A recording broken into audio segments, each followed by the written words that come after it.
Well, evolutionists try to explain sedimentary rocks. They try to explain them by things which we see happening today.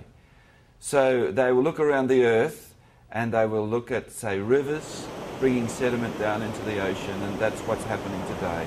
And they'll try to say things like, well, perhaps that's the way the sediment in the Grand Canyon was deposited, from rivers. Or maybe it was at the edge of the continent, at the continental shelves, where the sediment was flowing into the canyon, flowing down and being deposited. So they will try to use situations which we can see today and use that to explain the canyon.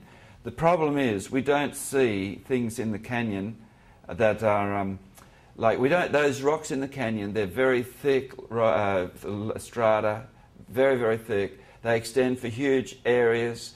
The layers are incredibly flat. We don't see rocks, sediment being deposited like that today. The canyon, in fact, it looks like there was a large amount of water which brought this sediment in quickly over a large area, so quickly, in fact, that it was laid down in nice, flat, horizontal areas. So that points to catastrophe. And creationists say, well, that's evidence of the flood. Also, the layers in the canyon, they're nicely flat, one on top of the other, with flat horizontal lines between each of the layers. Yet when you look at the canyon's been eroded into a huge, lots of material's been taken out.